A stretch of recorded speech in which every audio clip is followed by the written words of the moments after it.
Financial markets పై పట్టు సాధించాలనుకునే వాళ్ళు Revanth conduct చేసే వెబినార్ కోసం ఈ నెంబర్ కి కాల్ చేయండి. సుమన్ టీవీ ప్రేక్షకులకు నమస్కారం. నేను మీ రేవంత్ చల్లమల. సో చాలా కామన్గా వస్తున్నటువంటి డౌట్, సార్ నేను ఒక 1 crore అక్యుములేట్ చేయాలి, అది రిటైర్మెంట్ కార్పస్ అవ్వచ్చు, మేము బతకడానికైనా కానీ మాకు ఒక ఫైనాన్షియల్ అసెట్ ఉండాలి. సో ఈ 1 crore కార్పస్ని అక్యుములేట్ చేయడానికి మీరు ఒక జర్నీ చెప్పండి అని అంటే, సార్ 1 crore కార్పస్ అక్యుములేట్ చేయాలంటే కొంచెం డెఫినెట్గా టైం పడుతుంది. సో ఒక సామెత ఎప్పుడు ఉంటుంది కదా, మొదటి ₹1 కోటి సంపాదించడం వరకే కష్టం, ఆ తర్వాత ఆ కోటి ఎన్ని కోట్లైనా సృష్టించగలదు అని. సో ఆ ₹1 కోటి అక్యుములేట్ చేయడానికి మీకు టైం పడుతుందండి, కనీసం ఒక 15 ఏళ్ళైనా పట్టచ్చు, 10 ఏళ్ళైనా పట్టచ్చు, అది మీరు వేసుకునేటువంటి అమౌంట్ మీద ఉంటుంది అని అంటే, అదేంటి సార్ మరి మీరు క్యాలిక్యులేషన్లో చూపించేటప్పుడేమో అన్ని కోట్లు అవుద్ది ఇన్ని కోట్లు అవుద్ది అని చూపిస్తారు కదా, ఇక్కడేంటి టైం ఉంటుంది అని చెప్పారు అని అంటే, నేను అదే చెప్పాను. సో బేసిక్గా మీరు ఎంతసేపటికి ఆ పెద్ద ఫిగర్లు ఏదైతే చెప్తున్నారో దాని మీద ఫోకస్ పెడుతున్నారు, కానీ దానికంటే ముందు ఇన్ని సంవత్సరాలు ఉంటే అన్న మాట నెగ్లెక్ట్ చేస్తున్నారు. అన్ని సంవత్సరాలు ఉంటే మీకు అది కోటి అవుద్ది, ఆ కోటి ఇంకో 10 కోట్లు అవుద్ది అనే విషయం మనం అర్థం చేసుకోవాలి. సార్ మీకు మొదటి కోటి సృష్టించడానికి మేబీ ఒక సంవత్సరం పట్టుద్దేమో, మేబీ ఒక 15 ఏళ్ళు పట్టుద్దేమో, కానీ అదే ఒక 10 కోట్లు సృష్టించాలంటే దానికి ఇంకో 15 యాడ్ చేస్తే చాలు. ఇంకో 15 ఏళ్ళు యాడ్ చేస్తే 10 కోట్లు అయిపోద్ది. మొదటి కోటి సృష్టించడానికి 15 ఏళ్ళు పడితే అది ఇంకొక 10 కోట్లుగా మారటానికి కేవలం ఇంకొక 15 ఏళ్ళే పడుతుంది. సో దీనికల్లా కావాల్సిందేంటి, అల్టిమేట్గా డిసిప్లిన్. నాకు ఇమీడియట్గా ఓవర్ నైట్లో రావాలి అని అంటే అది ప్రాక్టికల్గా సాధ్యమయ్యేదైతే కాదు. నేను ఎప్పుడూ చెప్పేది ఒకటే థియరీ, ఇన్వెస్ట్మెంట్ అని అంటే మనకి ప్రాపర్గా క్రియేట్ అవ్వటానికి your savings that you are investing plus time is equals to wealth. Wealth create అవ్వాలంటే దానికి మేజర్ కాంపోనెంట్ కాంట్రిబ్యూట్ చేసేది టైం. మనం అనుకుంటాం కాంట్రిబ్యూట్ చేసేది, మన డబ్బులు అనుకుంటాం మనం కాంట్రిబ్యూట్ చేసేది, మనం కాంట్రిబ్యూట్ చేసేది చాలా తక్కువ. యాక్చువల్ కాంట్రిబ్యూషన్ అంతా చేసేది టైం. సో బేసిక్గా దానికి టైం ఇస్తే అది మీకు రియల్గా దాని రిటర్న్ ఇవ్వగలుగుతుంది. ఎవరైనా సరే ₹1 కోటి సంపాదించడం చాలా ఈజీ, అందులో ఎటువంటి డౌటు లేదు.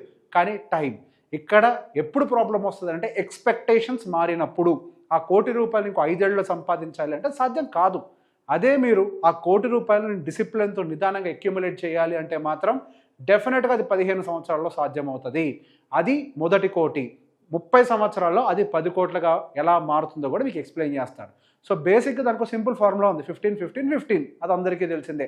15,000 రూపాయలు 15 ఏళ్ల పాటు 15% CAGRతో ఇస్తే కోటి. ఈ ఫార్ములా అందరికీ తెలుసు. కానీ ఫార్ములా తెలిసినప్పటికీ ఆ ఫార్ములాని వాడే విషయంలోనే అందరం ఫెయిల్ అవుతున్నాం. సో బేసిక్గా ఒకసారి అక్యుములేషన్ మొదలుపెట్టిన తర్వాత రకరకాల అవసరాలు వస్తాయి. అది ఈగో బేస్డ్ అవసరమై ఉండొచ్చు, లేకపోతే మనకి ఎవరికైనా చూపించుకోవడం కోసం అని అవసరమై ఉండొచ్చు, లేకపోతే అదర్ ఫైనాన్షియల్ నీడ్స్ కోసం ప్లానింగ్ చేసుకోకపోవటం వల్ల మనకు వచ్చేటువంటి అవసరం అయి ఉండొచ్చు.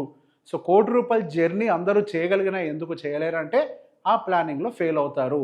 ఫస్ట్ థింగ్, ₹1 కోటి జర్నీ కోసం మనం ప్రిపేర్ అవ్వాల్సింది మొదటి 15 సంవత్సరాలు. సో ఆ జర్నీ ఎలా ఉంటుందో ఒకసారి ఎక్స్ప్లెయిన్ చేస్తాను.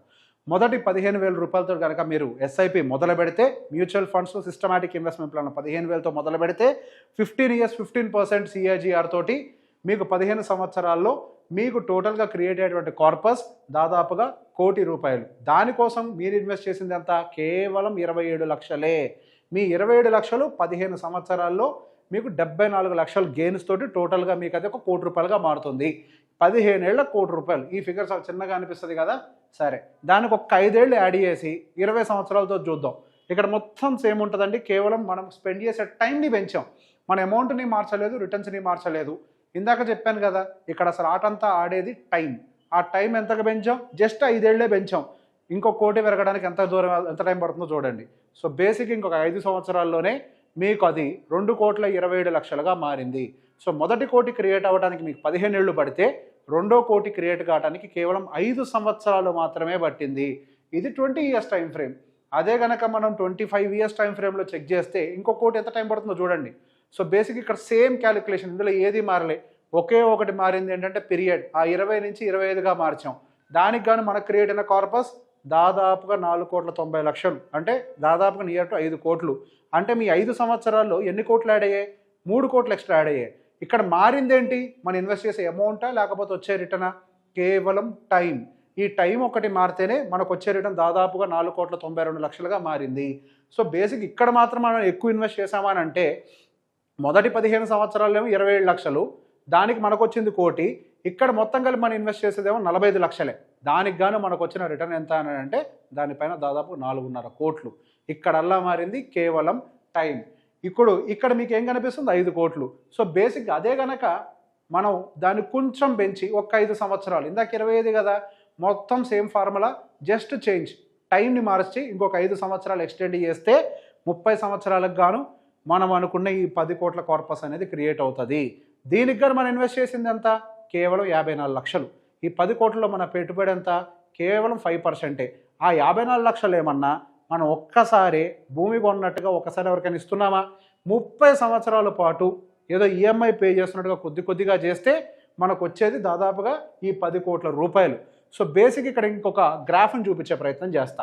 సో మీకు ఇక్కడ 1 2 3 4 5 15 ఇయర్స్ వరకు కంటికి కనిపించని సైజులోనే మీ గ్రాఫ్ ఉంటుంది. ఇన్వెస్ట్ చేసేదే ఇంతే, మనం ఇన్వెస్ట్ చేసింది ఇంతే, దాని మీద టైం కూడా కొంతే. కాబట్టి మన గ్రాఫ్ అనేది మొదటి 15 సంవత్సరాల్లో చాలా స్లోగా ఉంటుంది. ఇన్ఫ్యాక్ట్ అసలు ఫస్ట్ 5 ఇయర్స్ అయితే అసలు ఏమి కనిపించదు. అండ్ తర్వాత 10 ఇయర్స్ వరకు కొంచెం గ్రోత్ కనిపిస్తుంది. 15 సంవత్సరాలకి కొంచెం ఊపిరి పీల్చుకునేంత గ్యాప్ వస్తుంది. కానీ ఈ 15 దాటిన దగ్గర నుంచి మీ గ్రాఫ్ ఎంత స్పీడ్గా మారిందో చూడండి. ఇక్కడ కర్వ్ ఏమో స్లోగా ఉంటుంది, మనకి దాదాపుగా 20 ఎప్పుడైతే దాటిందో కర్వ్ స్లోప్ పెరిగింది. ఈ కర్వ్ స్లోప్ ఎక్కడ? ఈ కర్వ్ స్లోప్ ఎక్కడ? సో బేసిక్ ఈ మొత్తంలో మారింది ఏంటంటే కేవలం టైం మాత్రమే. సో బేసిక్గా ఎప్పుడైతే మనం ఇన్వెస్ట్మెంట్స్ డిసిప్లిన్ తోటి దానికి టైంని జోడించి పెడతామో అది మన కోసం పనిచేస్తుంది. మనం పెట్టుబడి పెడుతున్నాం, మన పెట్టుబడి కోసం మనకు యాక్చువల్గా వర్క్ చేసేది టైం. సో సాధ్యమైనంత వరకు మన ఈ జర్నీని రీచ్ అవ్వటం కోసం మధ్యలో వచ్చేటువంటి ఎటువంటి డీవియేషన్ అయినా పక్కకు పెట్టి ఈ టార్గెట్ని రీచ్ అయ్యే ప్రయత్నం అందరూ చేస్తారని నమ్ముతూ థ్యాంక్ యూ వెరీ మచ్.